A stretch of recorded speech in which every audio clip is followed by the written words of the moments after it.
I'm Randy Hallhut, news editor of The Commons, Windham County's independent source for news and views, and welcome to this candidate forum featuring the candidates for State Senate for the two seats in Windham County that are now open in the November election. This forum is being brought to you by the Brattleboro Area Chamber of Commerce, BCTV, The Commons, Epsilon Spires, who graciously provided us the space, and Vermont Independent Media's Media Mentoring Project. And of course, if you're watching this on BCTV, you can tell that it's live, and it'll be available later on for viewing on bctv.org. So the ground rules for the forum here is pretty simple. Each candidate will have a 2-minute opening statement and a 1-minute closing statement if time permits. Each candidate will have 90 seconds to answer a question unless otherwise noted. Our timekeeper in the front row here will hold up a yellow sign saying you got 30 seconds left, and when you see the red sign, time's up. And please respect the time limit so we can get some more questions in. So here on the stage tonight are 4 of the candidates for State Senate. We have Nader Hashim going to my left here, Wendy Harrison, Tim Wessel, and Rick Morton. The 2 other candidates, Rick Kenyon and Mark Hester, were invited, did not respond to our invitation. So these are your people on stage for tonight. And we'll start with a Brattleboro-centric question from one of our readers. Opening? Oh, yes, that's right, that's right. Why should I start talking? You need to start talking. So let's begin with the opening statement, and we'll start this way for the opening and then go from Rick back for the closing. So, Nader, it's yours. All right, thank you all for coming out. My name is Nader Hashim. I live in Dummerston with my family, and I am running for State Senate because I have spent my entire adult life working in public service here in Windham County, and I'd like to continue that service by serving as your state senator. My first job here in Vermont, I served as a state trooper out of the Brattleboro and then the Westminster Barracks for about 7.5 years. And during that time, I traveled to every single town here in Windham County and saw face-to-face the real challenges that Vermonters have to deal with. Everything ranging from opioid addiction, poverty, domestic abuse, or a combination of all those things. And in 2018, I wanted to take my public service to the next level, so I ran for office and successfully served as a state representative on the Judiciary Committee, where I was able to take steps to address those issues that I saw as a state trooper. Outside of my committee, I was also a strong advocate for raising the minimum wage, paid family leave, protecting reproductive rights, passing a balanced budget, and helping Vermonters as we entered the COVID pandemic. Now, one of the most important things to me is that I've realized there's no one-size-fits-all policy. And what I mean by that is policies that might work for Brattleboro may not work for Dover, and policies that may work for Dover may not work for Putney. And that is one of the philosophies that I want to take with me back to Montpelier so that I can help continue the process in making policies that work for everybody in Windham County. So again, thank you all for coming out to this forum, and I look forward to the rest of it. Thank you. I'm Wendy Harrison. I'm running for State Senate from Windham County because I care and because I know how to make government work for the people. I love Vermont. It's both modern and historic, generous and self-sufficient, old and young. It's also truly brave.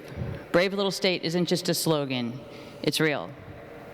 Vermont is tackling climate change, housing needs, the opioid crisis, child care challenges, reproductive freedom, and protecting democracy.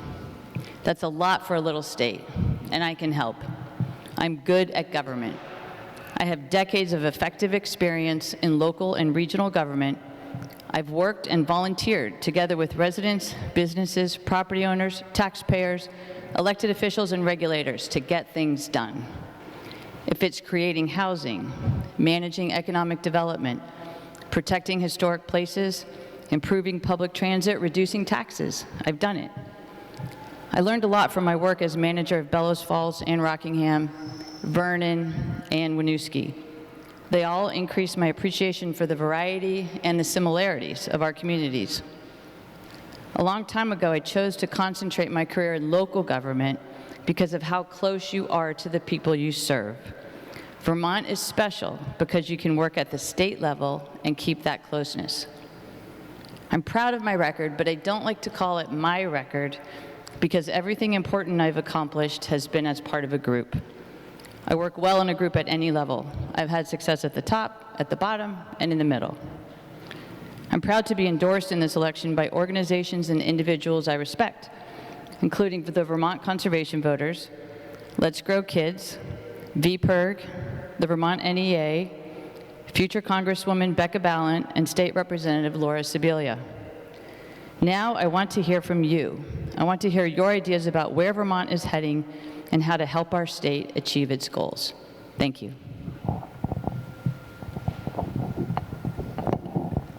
Hi, everyone. You hear me all right? It's a different mic.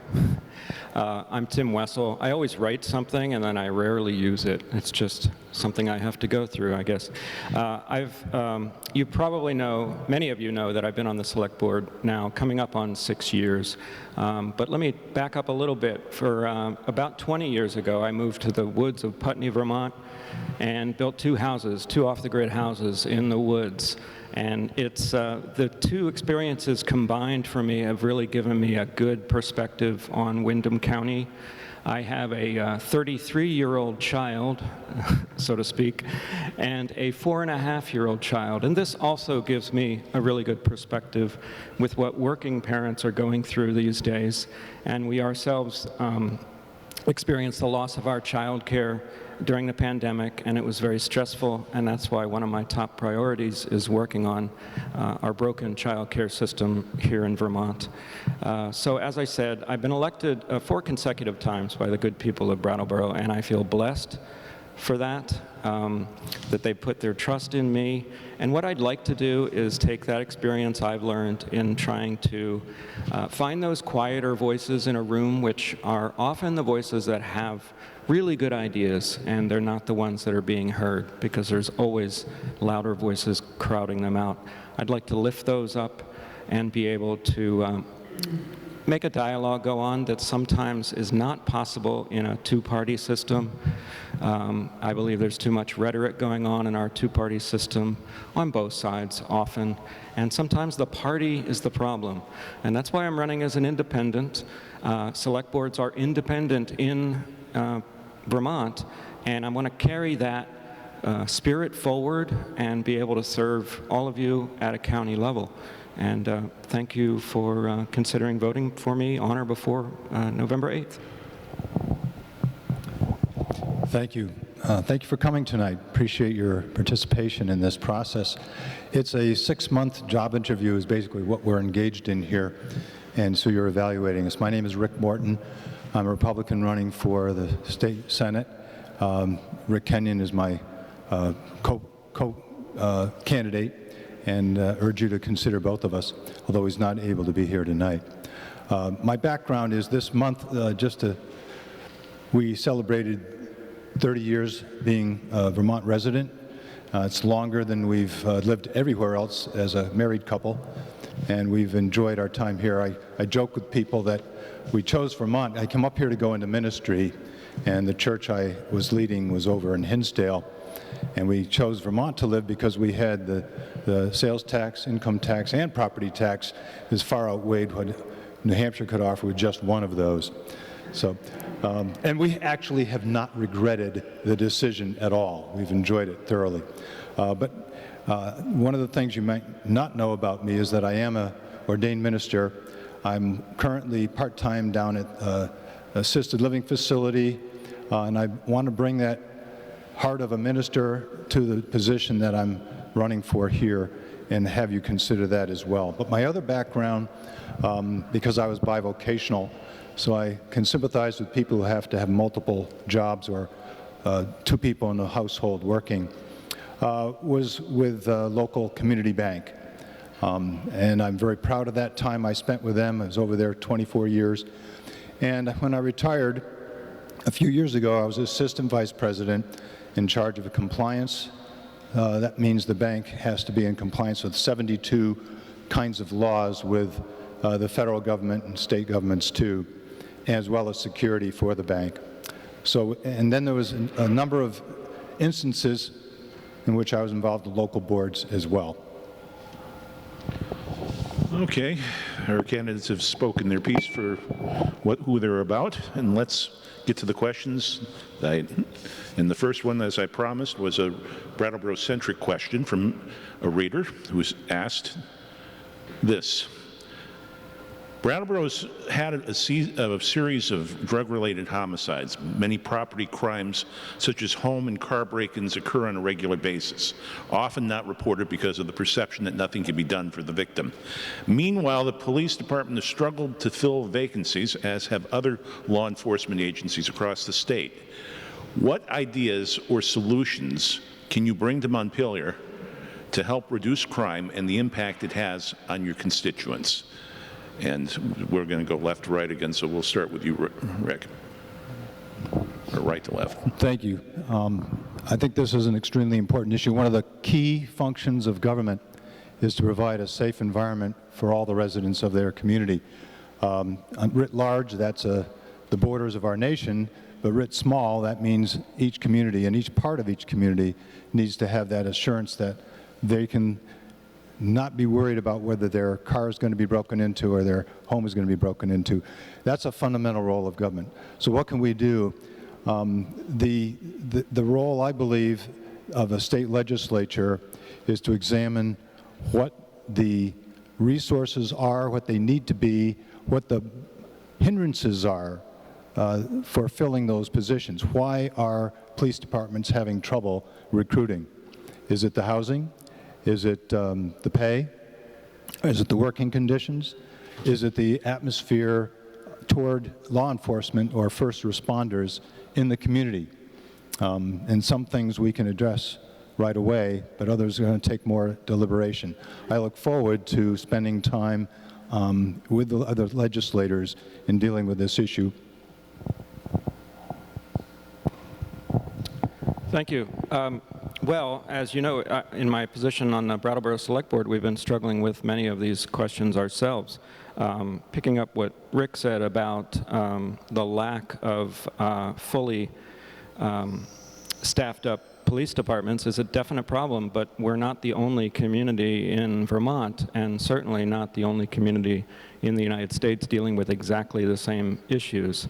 I think there's a balance to be struck. I think Nader, I don't know if you will, but you might mention that piece of legislation that you worked on a little bit that wasn't successful, that actually would prohibit people from trying doors. And it's an odd thing that our state does not have that on the books. And that's not going to solve everything, but I think that should be on the books because we have a society where we have a set of laws we all agree on and a set of rules that we abide by. So there's an element for personal responsibility and all that, but there's also very much an element of social justice. As you all know, we struggled a lot with, in 2020 while I was in chair, with how to redefine police and what we want police to do. That's a conversation that has to keep going on, and I would suggest that it has to go on at the state level because municipalities don't have the control to have that conversation so much, or those solutions. Okay. Thank you. Great question. I was the manager of 2 towns that had police departments, and so I'm acutely aware that the police personnel shortage has been going on since before COVID. It was an issue, and that is over much of the country, but it's also related just to housing concerns and our lack of workforce development, or our lack of workforce, I should say. Different departments have taken different paths towards filling those seats. And I think what's important is to look at the communities that have done a good job and see how their leadership differs from other communities. The state needs to provide leadership, and they're already on the way of doing that. Social Justice Commission of the state has been working on that. They'll make additional progress. They'll have recommendations for the state so that we can look at legislation, but we also need to look at the community, and communities need to be welcoming and welcoming to each other. Part of the problem is poverty. We have a big problem. We have lots of folks with under difficult circumstances, and we have to address poverty. We have to address housing. We have to address education, so that we take care of the problem at its root. Thank you. So back when I was a state trooper, there was this one night, I was on my way back home. It was probably 2 or 3 in the morning. I stopped at a gas station, and there was this voice that came up behind me, and it said, "Hey, are you Hashim? Do you remember me by any chance?" And whenever you hear that, the hairs on the back of your neck stand up, and it's either going to be a conversation that goes south, or it's going to be a good thing.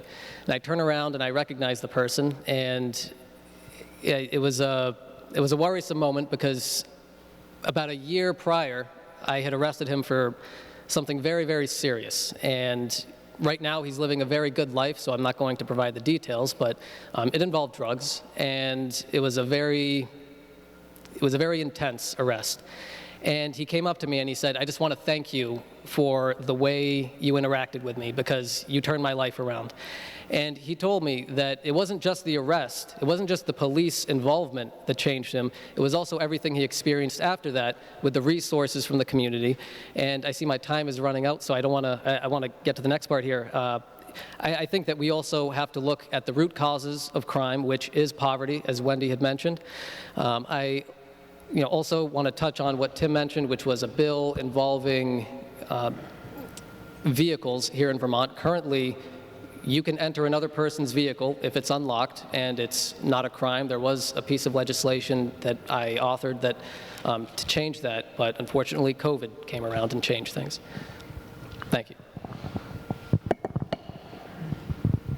Well, with the answers to that question, I noticed a common thread that came up with, which was a shortage of workers, and that in Windham County, of course, and around the state, and especially since the pandemic, we've been seeing a shortage of workers, including nurses and teachers and plumbers and electricians and child care providers. The state is spending $3 million to attract new workers to the state through grants that help pay for moving expenses and help them find housing, but people are unable to find a place they can afford to live. So the question to you four is, what strategies should the state employ to find and retain workers? And we'll begin with you, Nader. So of my top 3 priorities, there's housing, workforce development, and then climate change. And when it comes to workforce development, I think that we have to look at how we attract and retain workers, and I think that one of the best things to do is look at student loan repayment programs. The certain sectors that I think that are most hurting for personnel right now are nurses, child care providers, teachers, and people who work in the trades. I think that if somebody has a nursing degree, or they recently got a nursing degree and they want to come to Vermont, I think that the state can offer different tiered programs, perhaps, where if they stay in the state for 1 year, the state can pay off maybe 6 months worth, or maybe 1 semester worth of their credits. And that creates folks who will be here for the long term. They'll set up roots, they'll get involved in the community, and I also think that housing is the other element of that, because of course, people may want to move to Vermont, but they're not going to be able to do that if they can't find a place to live.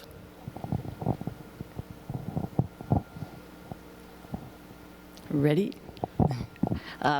Workforce development is something that the SEVED's Board of which I have been a member of for a while, and now I'm the chair, is working on. We've been working on workforce development for years, and it's been an issue in Vermont for years. And there's really two main ways that you get a workforce. You keep the people you already have, and you attract others to come.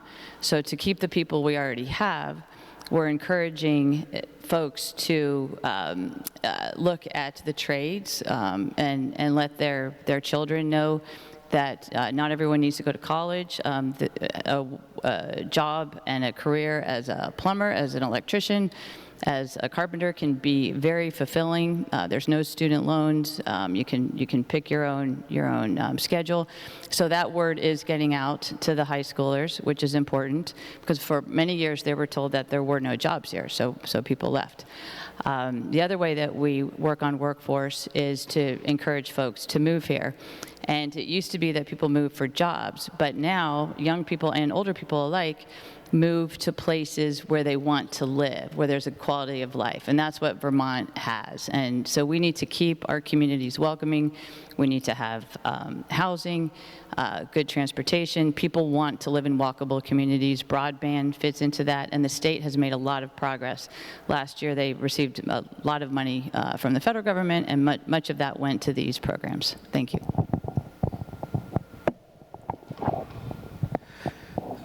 I don't disagree with a lot of what's already been said, and I think that you'll probably hear that across the board here when it comes to retaining and attracting workers. I think the attraction part got a lot of heat in the media when it was just presented as only one thing the legislature and the governor was working on. And I think that was a little unfair at the time. There was a lot that was being worked on. I look at job retention and attracting workers and retaining workers as like three legs of a stool. Childcare, housing, and jobs, they all have to be there. But one of the biggest one for me is really the child care thing, because we have a reality now. It's no longer the 50s, 60s where one income will work. It has to be two incomes. So if you tell a working couple that they both can't work, basically you're telling them that if you don't have adequate child care, and people will go where they want to live because they feel they're being welcomed in that way. There's not the opportunity for people to have a roof over their heads and their children in daycare. It's a real problem, and that's why I'm concentrating number 1 and 2 on those two issues. I think part of the issue we started talking about was the first responders. I think we need to be careful about how we talk about defunding certain parts of our government, and I'm glad that we've sort of moved away from that language. I hope we can continue to stay away from that, because that gives us kind of a stigma that is not healthy and helpful for attracting people. We want to be supportive and encouraging. We have really good first responders here in Brattleboro and also in Windham County in Vermont. We want to encourage that. Just this afternoon, I was a guest at a child care facility just nearby, and the leader of that particular facility was just passionate about what she was doing to help the children, and wanted to communicate with legislators or potential legislators how to resolve the issues that they're facing. And a lot of what she said, I'm sort of filing away in my mind, had to do with state regulations, state rules, reporting. And you know, those things are important. We need to have those kinds of controls where money goes. But we need to also look at ways that we can lighten the load. Because she would work an 11-hour day and then have to do paperwork for a couple of hours at night just to satisfy state requirements.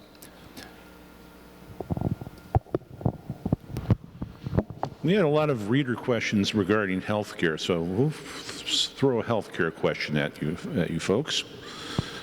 More than 10 years ago, the Vermont legislature passed a legislation that created a universal, publicly funded health care system but the legislation had never been funded. Instead, a multi-payer system was chosen, and predictably it increased administrative costs.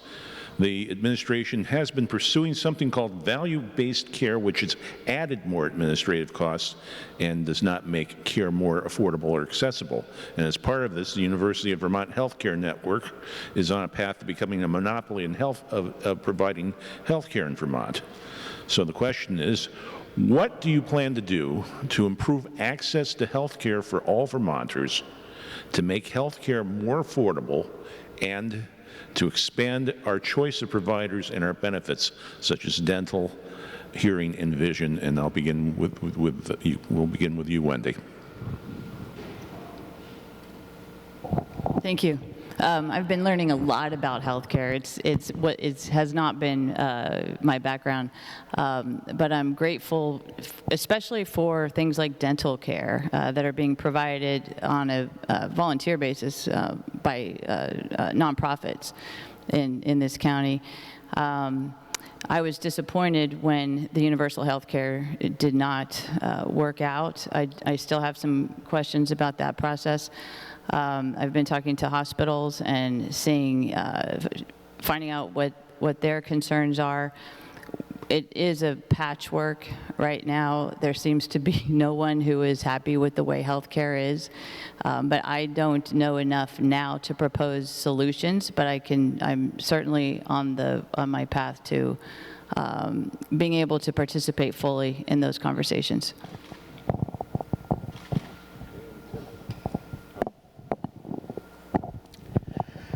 Yeah, this is one of these areas that is clearly a problem, but I have not been able to dive into it because for the past 5.5 years, it certainly is not within any kind of municipal control.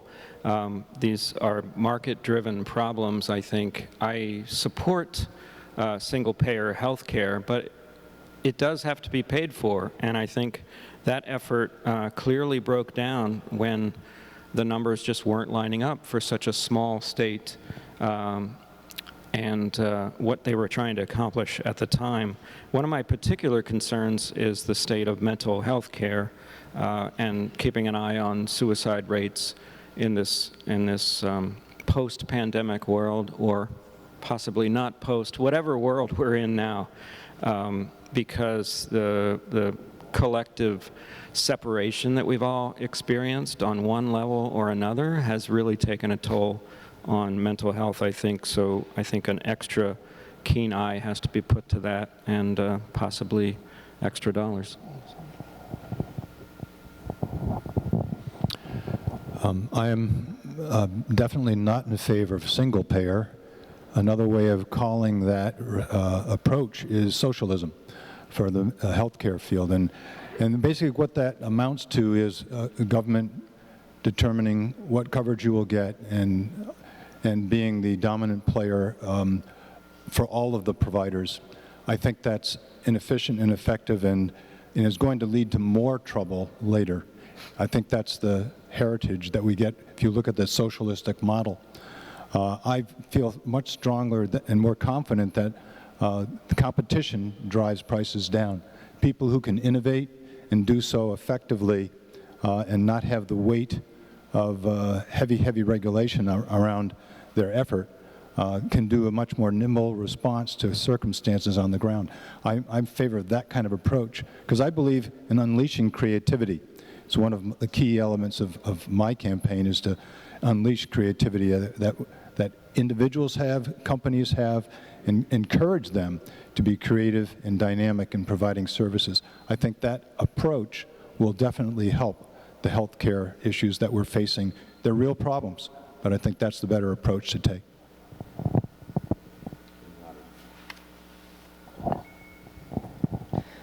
So I think this is definitely one of the biggest challenges that we're facing, and specific to Vermont, it's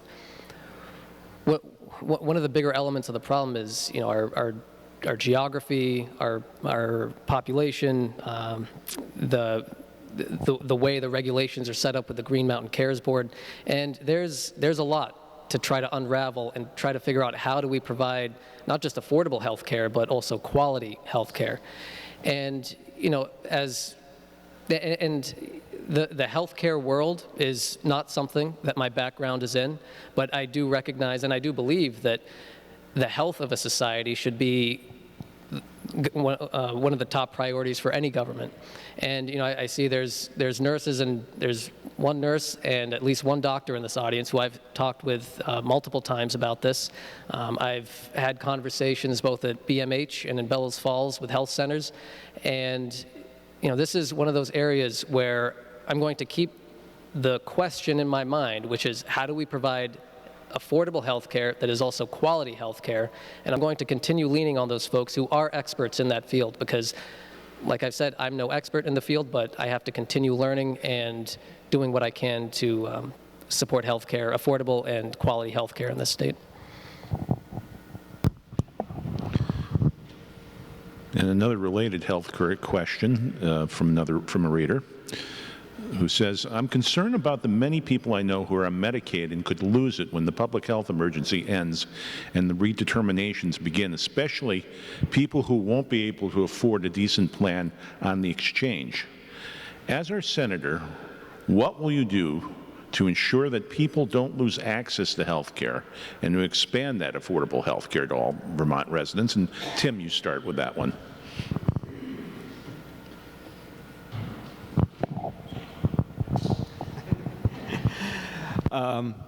Well, I don't know.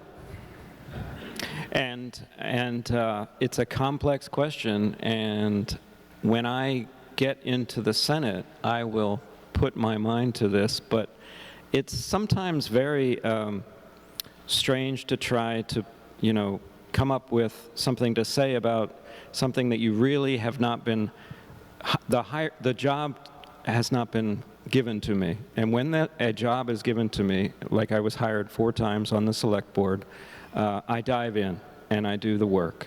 And I think that's what you want your prospective senator to say to you, because we're all up here saying that we're not experts on healthcare. So who is going to dive in, do the work, and who do you trust to do that work would be the main consideration here with the 4 of us, maybe.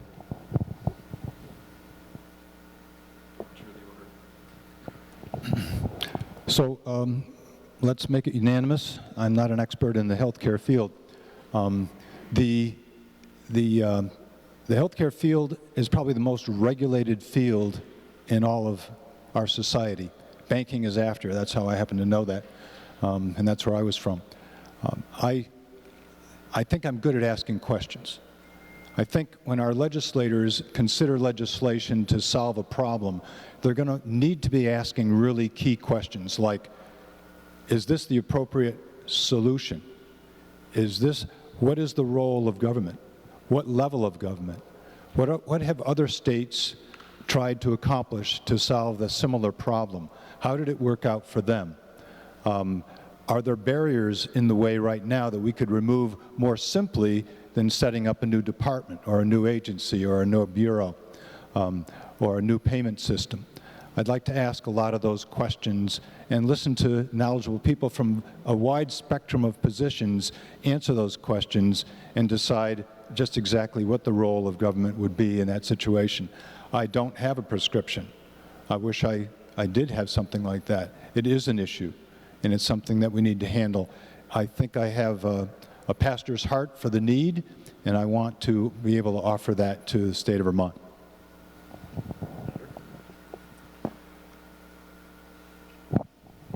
So I feel like this is quite similar to the question that came right before it, in that it's how do we make sure people still have access to affordable and quality health care. And I think that when we're starting to bring in Medicaid and or Medicare into the conversation, that's also something that we have to consider the connection to our federal delegation with. And I still stand by my previous answer, which is that I may not be an expert in the field, but I still intend to lean on the experts who have been working in this field. But when it comes to federal regulation as well, I'm not afraid to reach out to our federal delegation and ask them, what can we do and what can you do as our federal delegates to keep health care affordable and accessible to people? Great, thank you. This is a similar question, and I just want to, wish I had said on the earlier answer, that healthcare is an opportunity for Vermont to really stand out.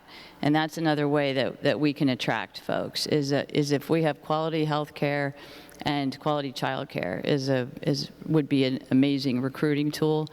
I also want to mention just that your zip code is the most important determination of your health, period. So healthcare is not the only way we stay healthy. So I very much support walkable, bikeable communities, and the way that transit is funded, it relates, by the federal government is very similar to the way that healthcare is funded, and it's a puzzle. And as those have set up here, we need to work our way through that puzzle, and I've worked my way through many puzzles like that. We need to know who to ask. We need to know what the overall goal is, and I think the overall goal should be good health of Vermonters, and one way we do that is through our quality of life and working through this healthcare challenge. Well, healthcare isn't the only thing that people are having problems paying for. It's the needs of people for food and shelter, and just generally trying to make it in Windham County. And our reader question is asking, what is your understanding of Windham County's needs to feed and shelter those folks who are not making it?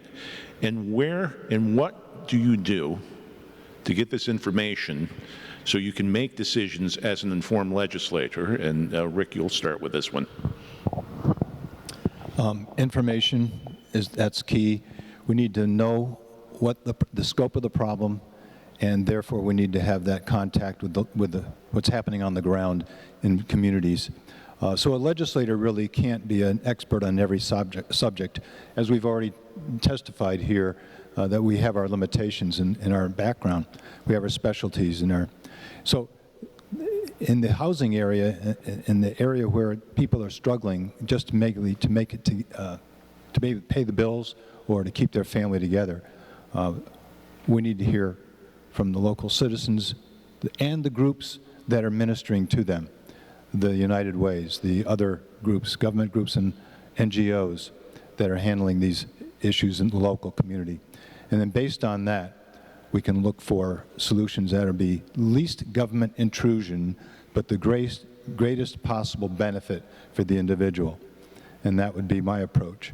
The least possible intrusion of government on, because every time you pass a law, you're putting your thumb on the scale, choosing winners and losers, and I think we need to be very careful and restrained when we do that, and let people have as much freedom as they possibly can to resolve their issues and make sure that government's actually not contributing to the problem and getting in the way.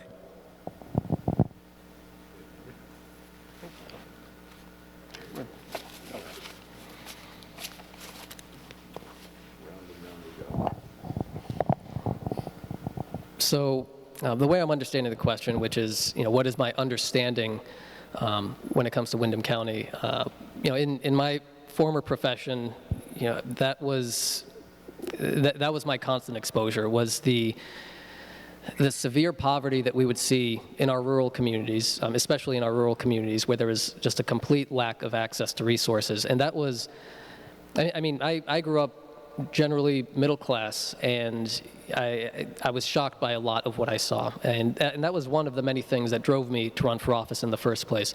And when it comes to the policies, my belief is that government should, at a bare minimum, create a safety net to prevent people from being food insecure or housing insecure.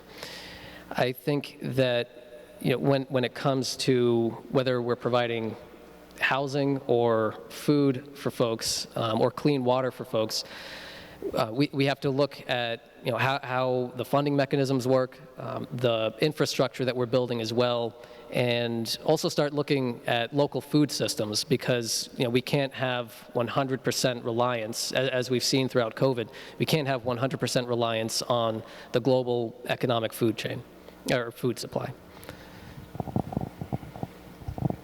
Thank you. In terms of figuring out what exactly is the problem, the way I approach it is I go to the experts first. I would go to the I have gone to the local experts, Groundworks, Food Connects, and heard their concerns. I go places myself. I go to the transportation center and walk around and talk to people and see what is going on with them, and they'll share their stories. So that's, and then go to the state level and see what is proposed. The way I see laws and the goal of legislation is to set a framework that is fair to everyone and that encourages helpful competition in places where there are competition. So not to pick winners or losers, but to define the rules and, if necessary, be a referee, because there needs to be some structure around a system. And so government is the body that needs to provide that structure. So I think it's important both to be on the ground, see it myself, and then also understand the philosophical structures.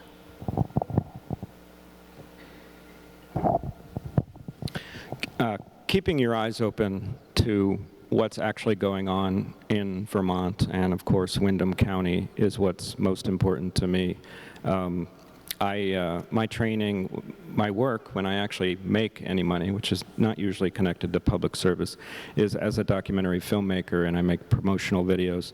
Some of that work recently has been for the Stratton Foundation. If any of you are familiar with that organization, they do amazing work. And in those experiences, making those films for them, I learned that a lot of poverty in Vermont is very hidden. We have a lot of hills. We have a lot of people living in very extreme poverty, and I was filming kids just overjoyed at getting a new pair of sneakers and getting a coat donated to them. I think the crux here, and I have to sort of go across the table and rib Rick here a little bit, because he said, what is the role of government is truly the conversation we have to have. We have to encourage everyone to decide, well, what do we want to fund with our tax dollars? It's the essence of what we're going to do in the Senate. It's the essence of what select boards do. We have to make moral judgments on what we want to spend our money on. And I would say if you throw out socialism, you know, that's fire departments, that's libraries, that's education to a large extent. So we've decided as a society that we want to make people's lives better by using our tax dollars. And it's a conversation we have to have in order to decide how do we find those solutions. Is there opportunity to respond? Well, we'll give you an opportunity to respond. Okay. So go ahead. We got some time. The philosophy of socialism is government knows best, and it's top down. I don't think that's the best. That's not how our republic is established. I'm going to try to be quick here. We're a representative republic, and that's power resides with the individual and flows in more limited level to each level above it. That's the ideal. And so that's why I was opposed to single payer and the whole concept of socialism, one size fits all.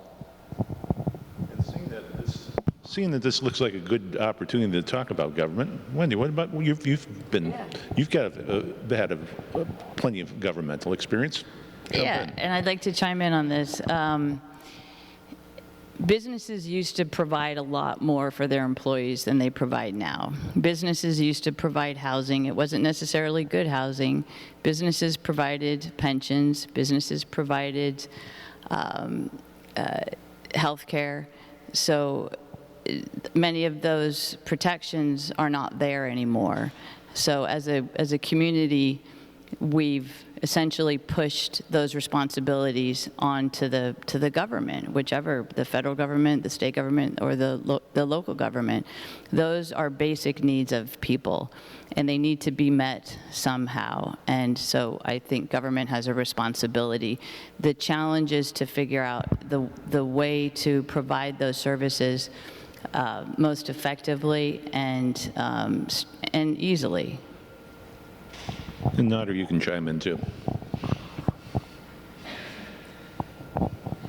Well, just to clarify, what is the question at this point that we would be responding to? Oh, there's the role of government in society. Sure. Just I'd like to ask questions and just make sure before I start talking. So the role of government in society, I don't think I can answer that in 90 seconds or less, but in a nutshell, I think that government, at a bare minimum, should be able to provide the bare necessities of food, shelter, and clean water to its people, and to create a safe environment for people to live in. And as was mentioned earlier, we are also deciding how we spend our tax dollars. We all pay taxes. What kind of community do we want to live in? And that's what this type of forum is all about, is for us to hear what type of society people want to live in. And it's why we're all running these campaigns, is, we don't just, as far as I know, none of us are just sitting at home twiddling our thumbs. We're getting out there and we're talking to folks in different communities to find out what the people want from us. So that's my thoughts on the role of government. Tim should get another chance. Oh, no. I started the problem. To be fair. You started it, so okay. Let's get to some of the hot button issues. Reader was very succinct with this question. What is your position on guns in Vermont? Do you think Vermont needs more gun laws? Yes or no? And I'll begin with you, Wendy. Probably. Our children have become the trophies, and they are being hunted instead of animals being hunted. It's awful what's the current situation. Hunting makes sense to me. I don't have a problem with folks hunting. Vermont has a long tradition of hunting, and it is the way that many folks feed their families. But the high-capacity weapons that are meant to kill lots of people in a very short amount of time, I don't see a reason for those. Now, what I want personally is different than what would actually happen in a legislative session, but that's my feeling. Just as a mother, seeing children targeted is horrifying.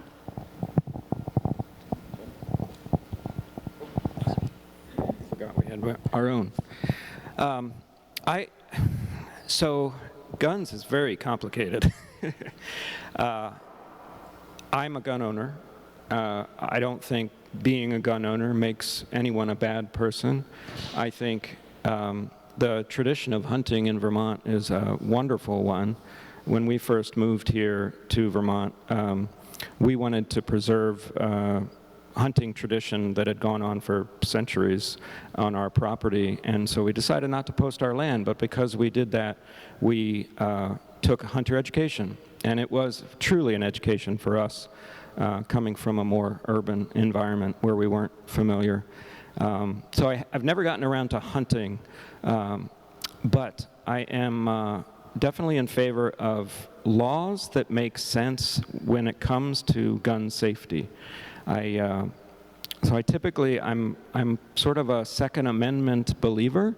I believe in the Constitution in general, and I don't think you should toss out one amendment without really processing what that means to our country. I believe that certain things like safe storage laws, for instance, I was recently speaking to Philip Baruth, and he's a proponent of something like that. And that seems to make sense to me, especially in Vermont. But I would look very carefully at anything, and I want some law laws to be passed that actually make sense and data-driven results when it comes to safety. If I recall the question, do you favor additional gun laws? My answer is no. I believe that the Constitution is pretty clear what the privileges are of citizenship. And I think Vermont has actually a stellar record on the whole. There are a couple of people who might know more of this than I would, that Switzerland, I think, has pretty much open concealed carry, and Vermont as well.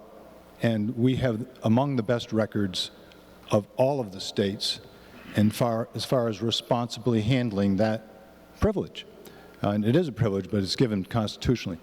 I would be very much interested in maybe looking into firearm training in the schools.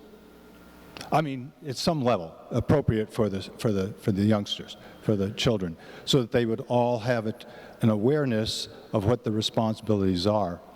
I think that's an intriguing concept, and it doesn't interfere with the ownership or the use of a gun. So, no on the roles, but on the additional laws. But very much interested in possibly talking about more training. I always appreciate yes or no questions. My answer is yes. And I'm answering this question as somebody who does currently own firearms, somebody who does respect the hunting tradition in Vermont, but I'm also answering this question as somebody who has been a member of investigations for suicides, homicides, and the trading of Vermont firearms for drugs from outside of Vermont. And when I previously served, I supported legislation to create a waiting period. I still support that. And I do think that it's possible to be a responsible gun owner and also support reasonable and responsible gun ownership and gun laws.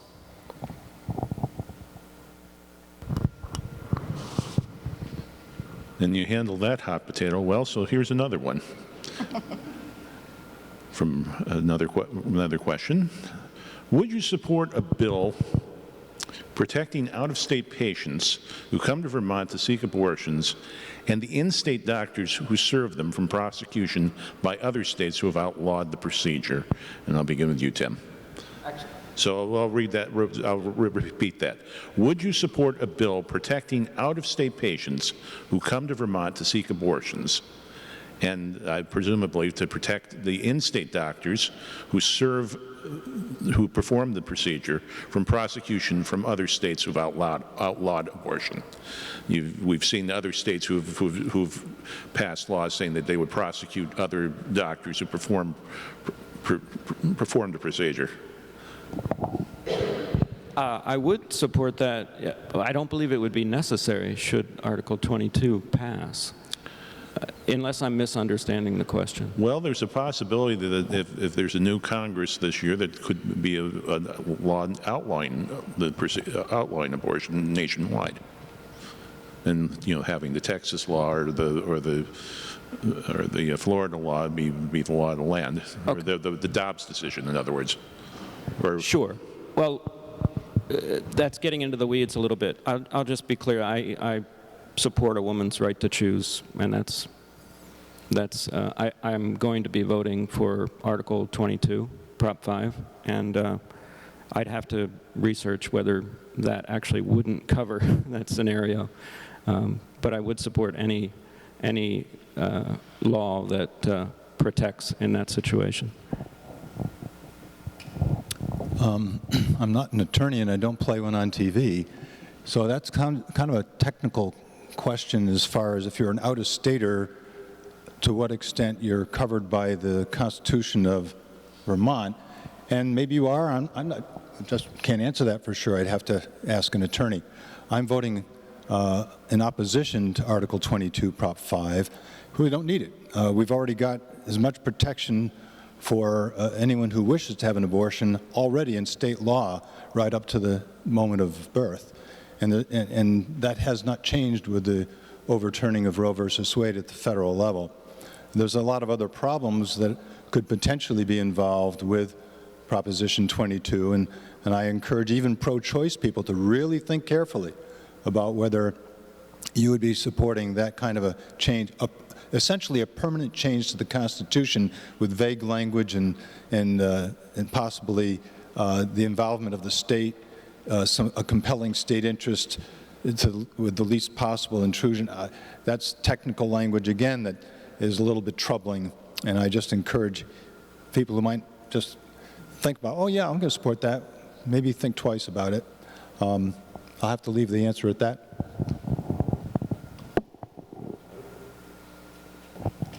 My answer to this question is yes. This is talking about safe harbor laws. This is actually something that I'd like to do. I'd like this to be one of the first things that I do if I'm able to return to Montpelier. This is also something I've had conversations with both the Attorney General's office and the ACLU about, and this is something that's covered, and I'm not a lawyer yet. I hope to be by July of next year if I pass the bar exam, knock on wood. But this is something that's covered by the Interstate Commerce Clause. Medical practice is covered under that clause in between different states. And so I'll just keep it short. My answer is yes, I'll support this. Yes, I agree. I'll support safe harbor laws, and I also support Article 22, and it's important that you do your research because there's a lot of information going around that is not accurate. The law is necessary. There were, I think, 5 bills proposed in the last session that would have restricted abortion. Right now, it's handled between a patient and the doctor, which is how it should be. There are lots of medical rules that protect the child and the mother. Please read up on it. There's a great article by Representative George Till, which explains it, and I hope that everyone supports it. It's very important. Thank you. Well, Proposal 5, this is the language of what we'll all be voting on in November, this to amend the Constitution, the Vermont Constitution. Quote, that an individual's right to personal reproductive autonomy is central to the liberty and dignity to determine one's own life course and shall not be denied or infringed unless justified by a compelling state interest achieved by the least restrictive means. And we had a reader submit a question saying, I'm sure you've already have this one, but could someone please explain that last line of the Reproductive Liberty Amendment? Why is it there? And please provide an example, and I'll begin with you, Mr. Kenyon. Mr. Morton. I can't answer why it's there. It's kind of a legalese thing, and it just raises a question. It's like an asterisk. Why would they put that in there? And so I'm a little concerned about that language. But that's just one area of concern that I have about Article 22. Because it's so vague, it doesn't identify when this kicks in. Does a 10-year-old have individual reproductive autonomy? I mean, if a parent does not want their child to change gender and the child says, yes, I want to do it, and they get a counselor to help them, and they're going for surgery, this is a hypothetical, but if the language is in the Constitution, somebody may push the limit. Wouldn't that divide really the state intruding into the role of a parent and their child and their supervision of their child, an underage child? I'm just concerned about that. And there's all kinds of other unintended consequences that are potentially brought in. Again, with people coming out of state, in-state, and other things like that, that really concern me. I think pro-choice, pro-life, whatever your position might be, it's really, think about this, because once it's in there, if it's in there, it won't be changed. It's going to be in there, and the courts will have to decide. That'll be great, won't it? Decided by the courts. And how quick and easy is that? Let's keep it simple. We've already got the laws that we need for the state of Vermont.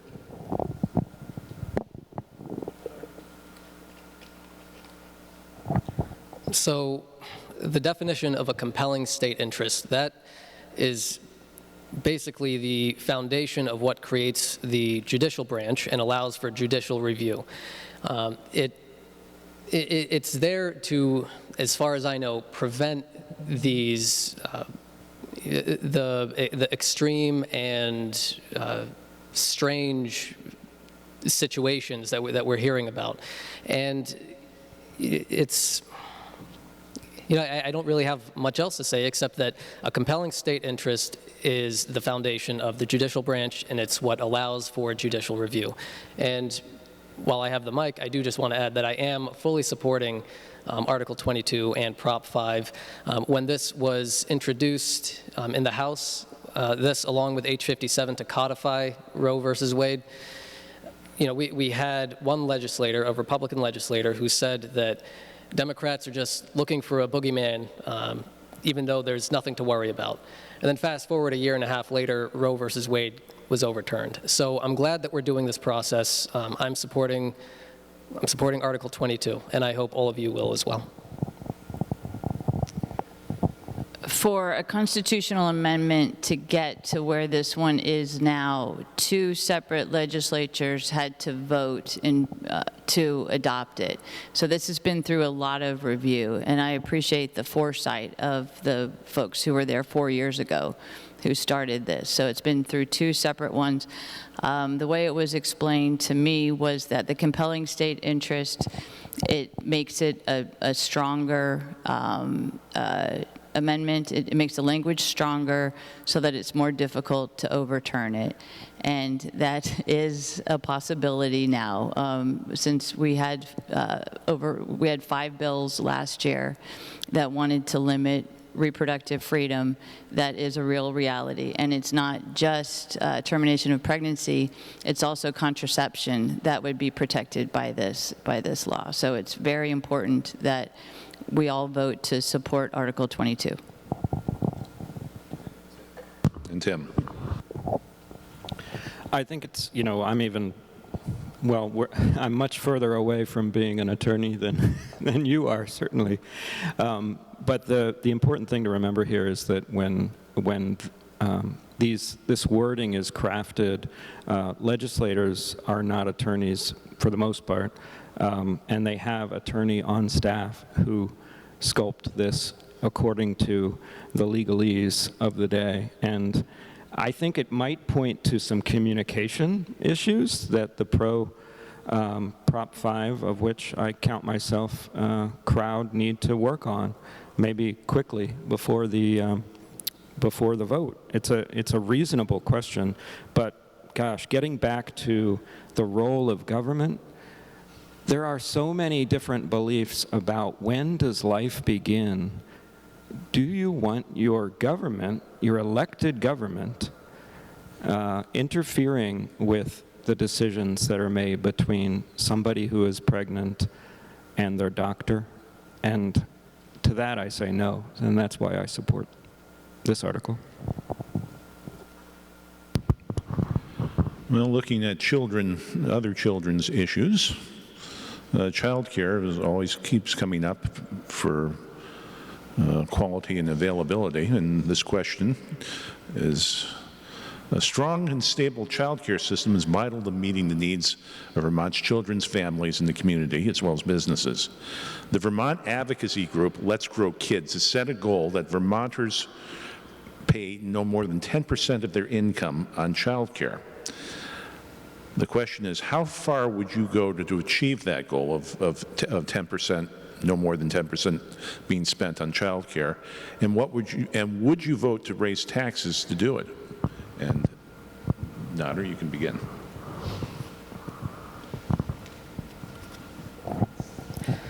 So right now, I know this isn't commonly heard from Democrats, but I do not want to raise taxes. And the reason being that is, a lot of Vermonters are really feeling the pressure right now with inflation and the way the economy is going right now. But I also want to emphasize how important child care is. And it is possible to fix programs and improve programs in the state without raising taxes. And what I've actually learned a lot of, or what I've learned a lot about over the last, I think, 8 months of campaigning is how crucial childcare is, not just as something that should be provided to families so that kids can grow and thrive, but it is also important to our economy. And this is definitely one of my top issues when it comes to workforce development. And I'd like to continue working with Let's Grow Kids, and I'd like to work with child care centers in this area to find out how we can also pay workers who work in these child care facilities a livable wage so that they're not leaving for other jobs that pay them more. Because we're not going to have child care facilities if we don't have child care workers to staff them. Right, there are a lot of components to childcare, and we're fortunate that the Let's Grow folks are working on a plan and an analysis of the whole system, because there's the delivery system to the children, and then there's also how you pay for it. So the 10% goal is actually being studied, and they will have a report to the legislature ready in December. So that will include potential funding sources. So it may, they may suggest taxes, they may not.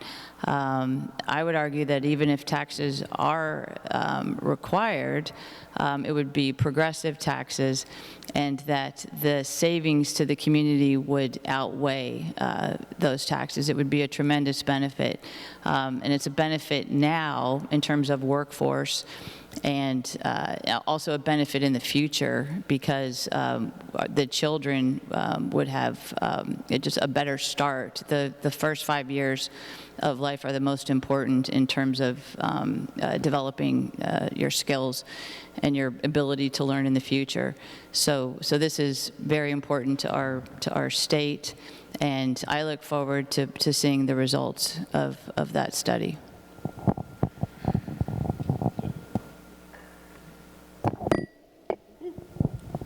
Well, when you're talking about the role of government and what we want our taxes to go towards, you never want to take raising taxes off the table, because that's always part of the conversation. With several people in this room, actually, we just got back from Susie's Little Peanuts in Bellows Falls, and it was a great visit just a few hours ago, and they really gave us some on-the-ground insights as to, what they're struggling with. It's a lot about retaining workers in that field too, because they really don't get paid enough. And what ends up happening is that literally the workers end up subsidizing the overall system, because they are willing to work for less.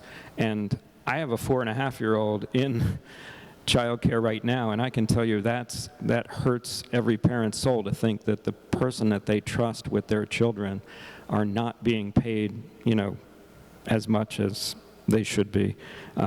I do want to say that I support Let's Grow Kids too, and the larger organization, the Early Child Care Alliance, that represents a lot of other organizations working on these issues. So raise taxes, absolutely, if it includes what we need to do, which is to bring our support of education is traditionally not covering 0 to 5, and it should, because we have 2 earner household needs.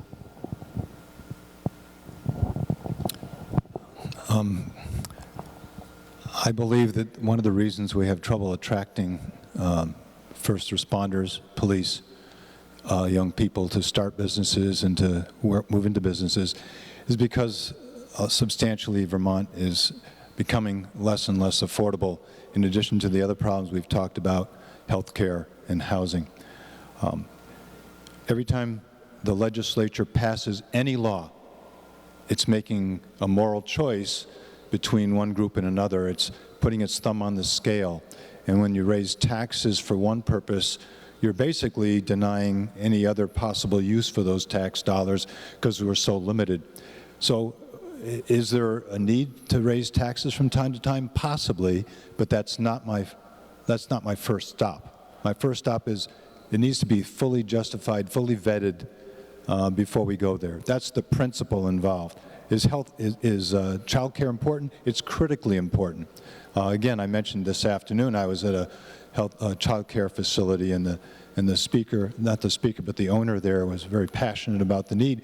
And they spoke about the subsidies that the state provides and how they can really be helpful.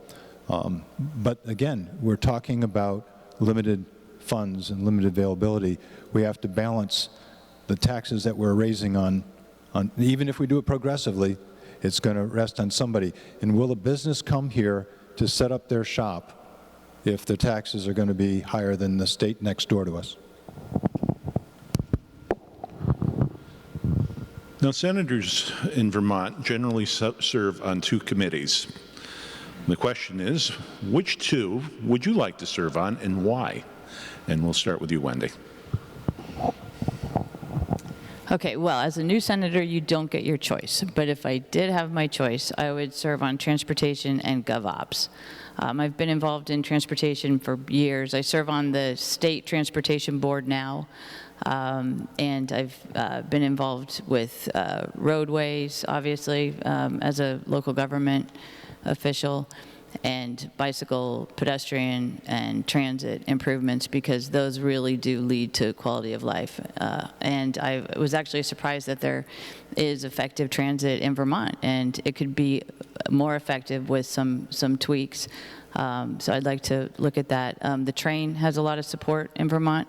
We just started the Ethan Allen on the west side of the state, and the next plan is to get the Vermonter to go to Montreal, which I think would help bring folks literally to our state to visit, but then I think it would also help with workforce development. So I have a lot of interest in transportation. And then GovOps, it's government operations, fits with my background. I want governments to be as efficient and effective as possible. I see tax money as at a special level because people have to pay taxes, so that money needs to be spent very carefully and very deliberatively. It shouldn't be spent easily. So GovOps would be a place to make sure that those funds are spent wisely.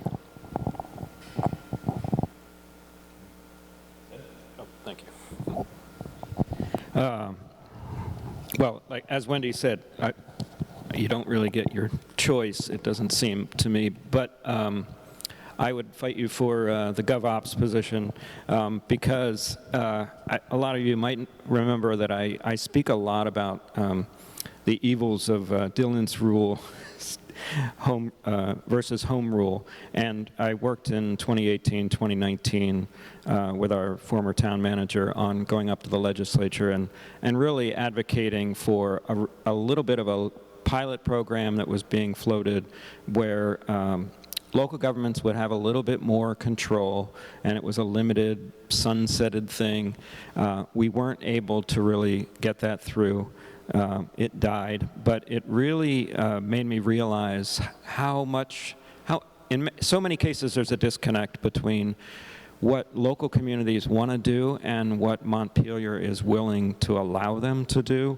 And so that's why I would be keeping my eye on government operations. And number 2, I certainly would just want to plug myself into, on my first year on the Senate, to where I will be most useful. Because I would see that for the first couple years as my main goal, is to be useful where I can be. The committees that handle money and rules. I'm not quite sure the technical name for it. Maybe it's government ops, and we'll contend for that. There might be a Ways and Means Committee handling the budget. I think those can set priorities. I would like to be very critical about some of the spending that's done.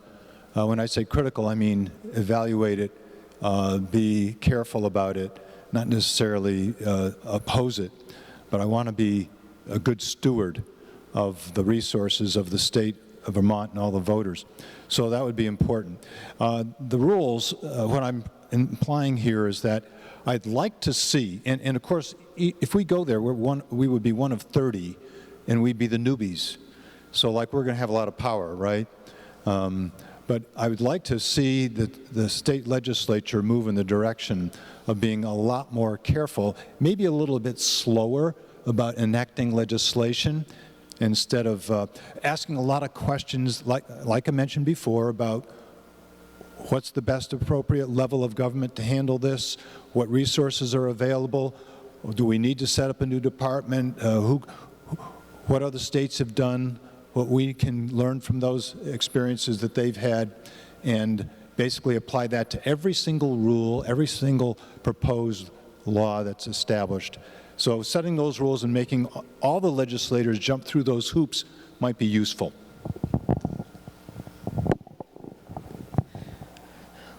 So when I previously served as a state rep, I served on the Judiciary Committee, and I would like to continue that work as a senator.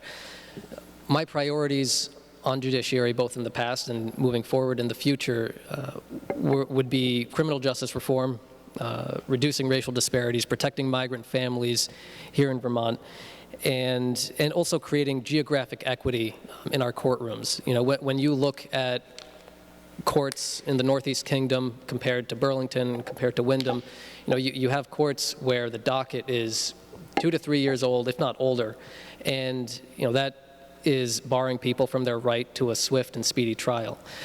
And for my second committee, I was thinking of GovOps, but it sounds like that's a popular one.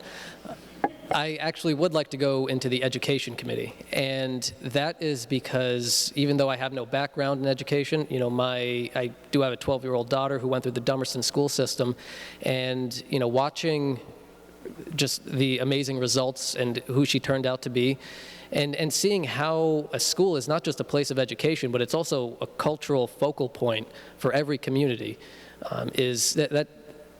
that was very enlightening to me. And so I'd like to work in such a way to support our schools and also support child care, early childhood care, in the Education Committee. My former colleague, Olga Peters, always liked to close out interviews with, was there anything that you wished I would have asked you? So I will give you four a chance to speak on whatever thing that I should have asked you, but we didn't ask. So, you know, we covered a lot of ground. What do you think should have been asked of you? And I'll start with you, Tim. Oh, me? Yes. What did we miss? Well, for me specifically, I think you missed why independent? Because I get that question a lot, especially from my friends who know that I pretty much align quite a bit with Democrat values in Vermont, Democratic Party values in Vermont. And my answer to that, Randy, since you asked me, is that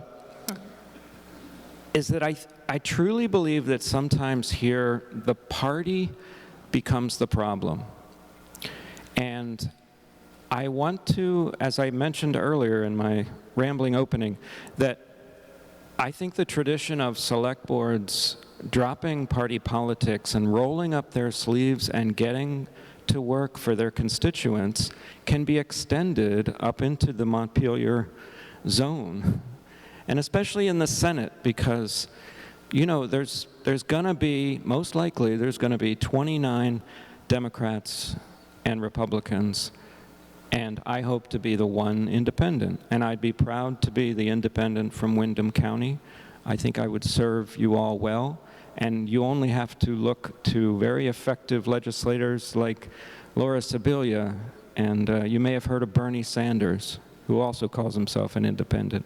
So it's a good question, why independent? But my answer is because that's what really I feel I can excel at, is listening to all arguments and to move us forward, maybe bridging some gaps. Thank you. Then we'll ask this question of you. Who would you caucus with? You have to caucus with a party. No, you don't have to caucus with a party. No. Okay, stand Not in corrected. Vermont. Okay. Okay. But the practicality is that you would need to caucus with a party. He's basically indicated which party already. You don't have to. It's not a legal requirement. But that chances are you would. So that means, really, if you're thoroughly satisfied with the direction the state of Vermont is going, the state of our country, and the party that's in supermajority in Montpelier, then perhaps you just stay the course. But if you have any doubts at all, whether you're a Republican, Democrat, or Independent, about the course of the legislature these last couple of sessions, with the example of Article 22, for instance, and its ambiguity, or the legalization of prostitution in Burlington, they changed their charter this year, is that on the agenda for all of Vermont? Will the legislature try to push that through for Brattleboro? I mean, not just our town, but the whole state. Or will they wait a year or two and try to do it then? That's the direction they're going. And so I think just to put a little bit of, tap the brakes a little bit, I think you need a couple of R's up there, and I would offer myself for that. That's a question that, thank you for the opportunity to mention. Sure. So a question that we haven't been asked that I'd like to talk about has to do with the refugee community that we have here in Brattleboro and throughout the state. As somebody who's a first-generation American, I'd like to make sure that the state of Vermont is continuing to do good work when it comes to welcoming refugees into this state. And I think there are two elements to it. There's the economic piece. There's the piece in which we have to make sure families are housed, have the opportunity to seek employment.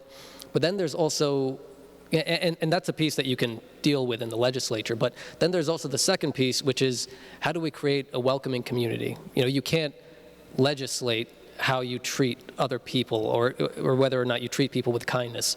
We do have Afghan families here whose kids are experiencing bullying in the high school or elementary schools. And that's something that we have to come together as a community to figure out, how or who do we want to be as a community when we have folks coming from outside this country to start new lives here. And so I hope that we can continue the conversation about welcoming refugees into Vermont. Thank you, and this is going to play on a few things. I would like to have had a question about economic development and how something called equitable economic development is different from traditional, because that's something that I've been working on for a while now in different communities. And it's so important to our quality of life, both now and into the future. So it touches on what Nader was talking about with being a welcoming community. One of the reasons I wanted to work in Winooski was to see how they handle refugee resettlement and how they've been a welcoming community for more than 40 years.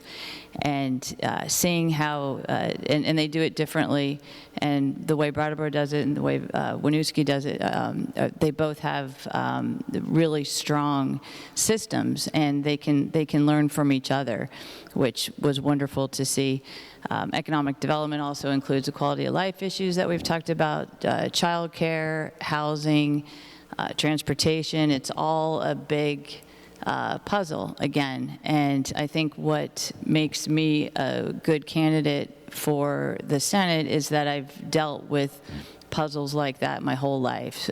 You can't just change one piece and expect the others to not be impacted. You have to have a vision of the whole. And so that's what I would like to now have discussed briefly. Thank you.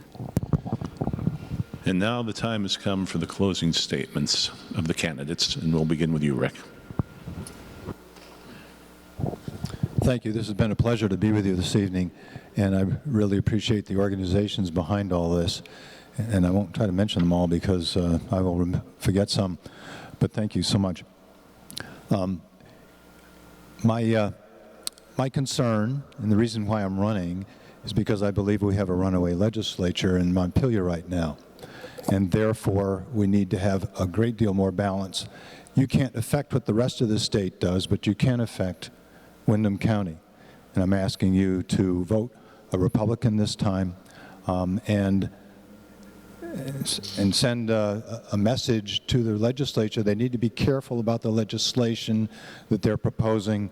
It's not really reflecting all of the citizens of the state of Vermont.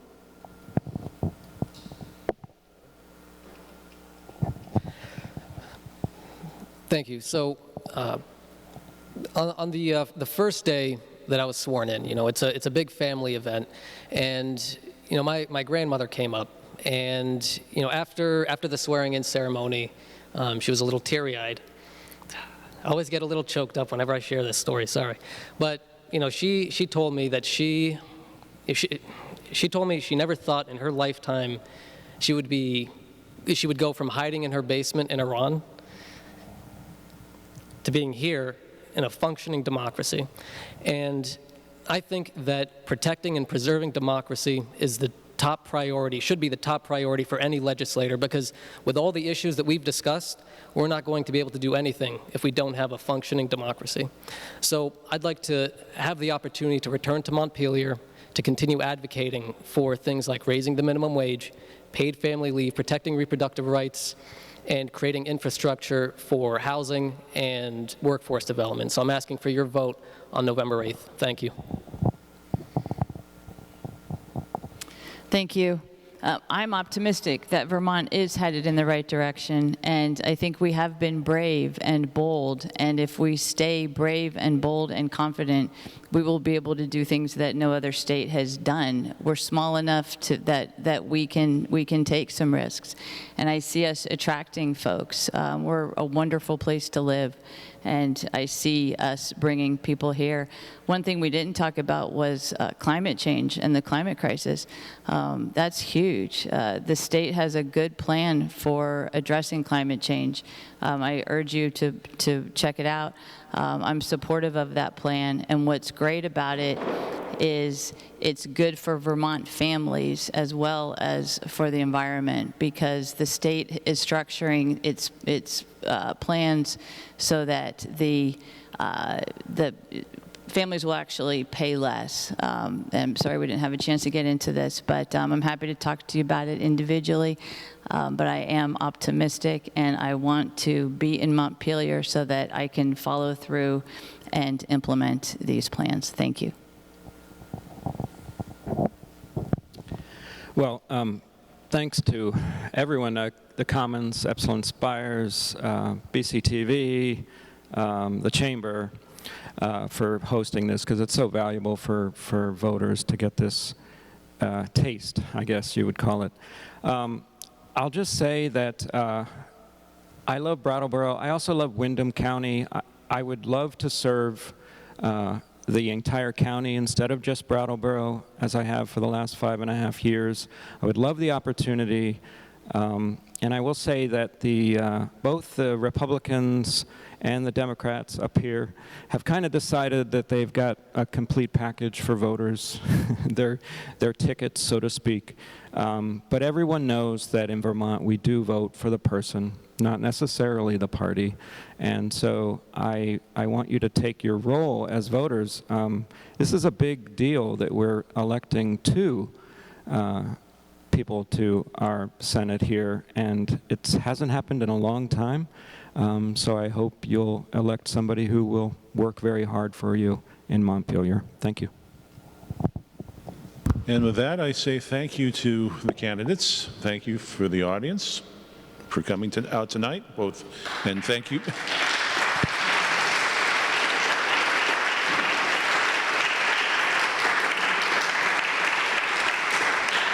Thank you to Epsilon Spires for the hospitality, and thank you to the Media Mentoring Project for helping to put this thing together.